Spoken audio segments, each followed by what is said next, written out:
Olá, tudo bem? Seja muito bem-vindo ao nosso curso de observação noturna. Eu sou o coordenador Marcos Calil, aqui do Planetário Sinodônio da cidade de Santo André. Nós estamos na aula número 18, onde essa aula é muito importante, muitas vezes as pessoas acabam ignorando, mas a gente vai falar sobre os tipos de sistemas que existem, o geocêntrico, topocêntrico e heliocêntrico. Então vamos definir esses três sistemas e aplicá-los nessa questão de observação do céu noturno, qual deles entra aqui e quando precisamos explicar os fenômenos astronômicos, qual desses sistemas acaba se encaixando por aqui. Então vamos lá. O primeiro sistema que eu quero falar é sobre o sistema geocêntrico. Eu coloquei aqui essa bolinha azul como sendo a Terra, então aqui está a minha legenda, e aqui nós temos como centro de tudo gira em torno da Terra, o sistema chamado sistema geocêntrico. Então, quando você acaba escolhendo a Terra como sendo o elemento fixo e central do seu sistema, onde a Lua gira em torno dela, onde as estrelas giram em torno dela, onde os planetas giram em torno dela, né, da Terra, você está falando de um sistema geocêntrico.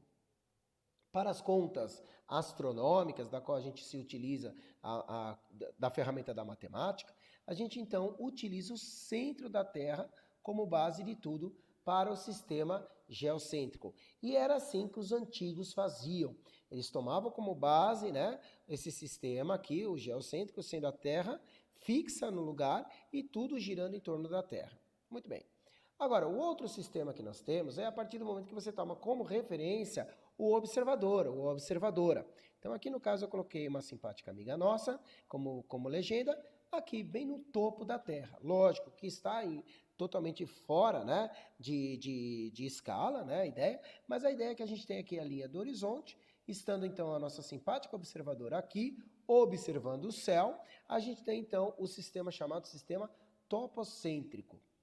O que acontece é que nós somos muito pequenos em relação à Terra.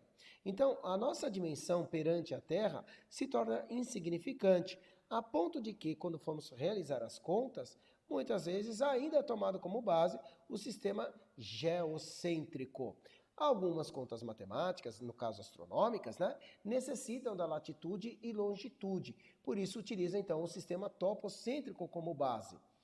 Porém, quando a gente for observar o céu, quando a gente observa as estrelas, quando a gente observa os planetas e a Lua, a gente tem uma impressão, como os antigos tinham, de que a Terra está fixa e tudo está girando em torno de nós. É apenas uma escolha de referencial. Então, quando você toma como referencial fixo o observador para o céu, então parece que o céu gira em torno do observador. É uma visão topocêntrica. A outra visão que existe é a chamada heliocêntrica, que aqui no caso eu usei o Sol como referência, nossa legenda aqui, nós temos o Sol, e quando você utiliza o Sol como centro de tudo e tudo gira em torno do Sol, você tem essa visão heliocêntrica. Para fins de contas, de cálculos astronômicos, utiliza-se o centro do Sol como base para então efetuar as contas. Então, se tudo gira em torno do Sol, você está tendo essa visão heliocêntrica, ok? Muito bem. Então, aqui estão os três sistemas que nos interessam, que na prática acabamos utilizando apenas dois deles. Quais são? O sistema topocêntrico, porque eu estou num curso de observação noturna, então eu quero observar aquilo que está sobre a minha cabeça. E quando eu observo aquilo que está sobre a minha cabeça e percebo o movimento diurno da esfera celeste, ou seja, estou observando o céu e vou vendo que as horas vão passando, parece que todos os objetos que estão sobre a minha cabeça estão se movimentando, porém a Terra parece que está parada. Então, a partir do momento que eu estou fazendo um curso de observação noturna, eu estou usando como base um sistema topocêntrico. A referência é o observador. Então, o observador se torna como essa referência. Então, muitas vezes a gente vai falar durante esse curso, né, que você tem a estrela, por exemplo, que está nascendo no horizonte leste e aquela determinada estrela agora está se pondo no horizonte oeste. Então, pareceu que a estrela se moveu sobre a nossa cabeça, porque nós, tendo como referência o sistema topocêntrico, ou seja, tendo como referência o observador, estamos parados, somos a referência, e o resto se move em torno de nós. Porém, se eu preciso explicar a matemática, a dinâmica desse evento, por que ele acontece, os motivos deste evento, então eu vou usar o sistema heliocêntrico. Por isso que a gente utiliza muitas vezes o sistema heliocêntrico para explicar determinados fenômenos.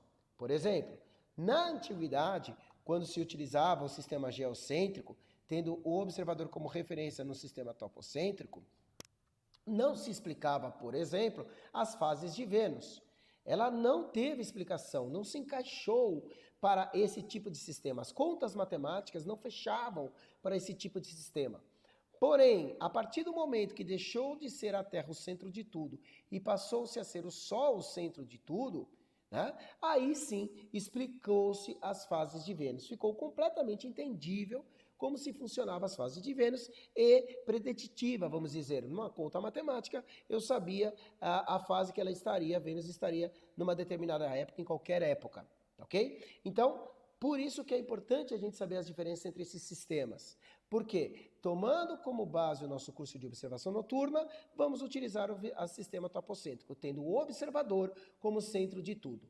Se precisarmos explicar o fenômeno, o motivo do fenômeno, aí vamos ter que utilizar o sistema heliocêntrico nas nossas contas matemáticas, enfim, se porventura existirem no nosso curso aqui de observação noturna.